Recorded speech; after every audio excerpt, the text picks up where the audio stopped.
when I was a child, my parents were hippies, and they never cared about sports at all, except when Muhammad Ali lost to Leon Spinks and then had the rematch. We all watched. Yeah. I remember this, being a child, thinking how strange it was that my parents were so invested in Muhammad Ali. But what they were invested in is this man that risked his entire career and livelihood. They took his livelihood for 3 years for protesting the Vietnam War and refusing to go fight. And it was a big thing because he was a cultural hero. That's right. It wasn't just that he was the best boxer ever. He was also this guy that said, I'm not doing this. The Vietnamese people didn't do anything to me. I'm not participating in this. I'm not going to go kill anybody. I'm not doing this. And we were all like, yes. And then they took his livelihood away, and he became a martyr. He became a hero. And, spoke out against the war. And then it was 3 solid years in his prime before he came back. Yeah, it's an amazing story. And we told it just a few years ago in a 4-part, 8-hour series. I agree with you 100%. I'm a little bit older. I remember when Sonny Liston and then Cassius Clay fought in Miami, and he was such a new commodity. He was rocking the boat with this verbal onslaught that we were, for a nanosecond, sorry that Sonny Liston lost, because he was the person that we were familiar with. We knew this kind of black man, and we did not know this other scarier verbal person. And almost instantly, and my dad was an anthropologist. I mean, this was boxing. He was not doing this thing. But from then on, we became just loyal. We watched all the stuff through the 60s and then saw his opposition into the war. And then he said, you could come and mow me down with a machine gun. I'm not going to go. And the ABC did some interviews with black soldiers in Vietnam, and they all, to a person, said, this is why I'm fighting. Wow. This is why I'm here. I'm fighting for him to say I don't want to be here. Wow. And I just thought it was great. And I also wanted to do this because people had done certain fights. People had done his fight with the government. I wanted to do Soup to Nuts. We wanted to do Soup to Nuts. My oldest daughter Sarah, and my son-in-law David McMahon, we made the film from birth to the death. This guy is, in the late 60s, the most hated man in America for that stance that you were describing about the drug. And he dies the most beloved person on the planet. And I really loved the idea. I love the opportunity of being able to show how that happened in the midst of, they call it the sweet science, but there are some fights. The 3 fights with Frazier are like as brutal as anything you could ever possibly imagine. Yeah. And what they went through, and what he ultimately, clearly, in retrospect, lost as a result of winning 2 of the 3 of the fights, is one of those miraculous stories. And I agree, like Jack Johnson is defining an age, and so interesting that it's in a marginalized activity, even back then, like heavyweight boxing. Well, marginalized, but still elevated. The heavyweight champion of the world was still the baddest man on the planet, and people still wanted to watch it, but it was thought to be a backroom, sort of darkly lit, dingy pursuit.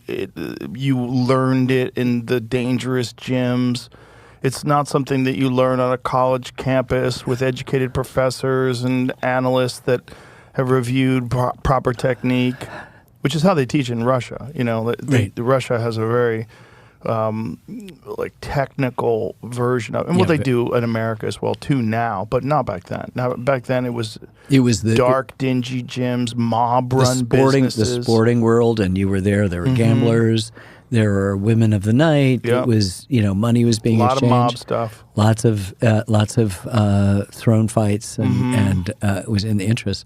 It was so interesting that emerged this person who was so resolutely himself, just as Muhammad Ali would be decades later. It's why I'm drawn to it. I'm not a big fan of boxing, but it's irresistible. You can't take your eyes away from these 2 men when they're fighting. They're, first of all, spectacular specimens, and they are amazing fighters. They change the whole dynamic. And as you said, there's no greater boxer than Muhammad Ali.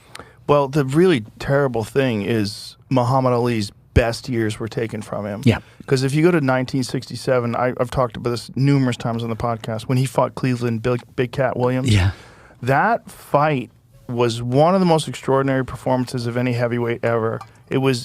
Cleveland was a dangerous guy, like vicious knockout puncher. He was a real specimen himself. Yes, he was. And Ali toyed with him. I mean, toyed with him. Just boxed his face off, knocked him out moving backwards, just picked him apart, popped him, and showed movement and speed and agility and technique that we had never seen from a heavyweight ever. He was the greatest. The greatest. The greatest. And then 3 solid years But here's inactivity. my take. Yeah, I think this is what makes him so great. This is like Ted Williams, only much bigger. Because Ted Williams loses a lot of time to World War II and to Korea and comes back and, still hits 350 or whatever it is he hits for the Red Sox, having lost what you'd consider the prime of his career in his early days in World War II. And then, and as a fighter, this is not like the goodwill ambassador. He's flying fighter bombing runs. He's like really, it's every time he can not come back, and he's a magnificent stuff, but it's not denying it as they did in both Jack Johnson. They took away his title. Right. And he was fallow from 1912 to 1915, and then finally they put him in the ring in Havana with Jess Willard, who's a younger guy. It's 105 degrees, 110 degrees on the canvas. They're going to go 40 rounds after the 26th. This guy who's got 10 years on Jess Willard, he's 37, Willard's 27. Willard finally gets in a thing, and it's like, oh, thank God. And they would not let another black man fight for a heavyweight champion until he was not Jack Johnson. That is to say, until he was Joe Louis, light-skinned, couldn't be seen with a white woman, couldn't smile at his victories. And Louis agreed to all of this. It was the unspoken, unwritten rule that you couldn't be an in-your-face black man. And that sort of obtained for a couple of decades. And then Ali came and he said, Broke the mold. Broke the mold. And essentially, basically, they used to say when he was training, Ali was training, there'd be ghost in the house. Ghost in the house. And that meant that Jack Johnson was there. Oh, wow. And that Ali had to be that much better. Wow. Ghost in the house. Wow.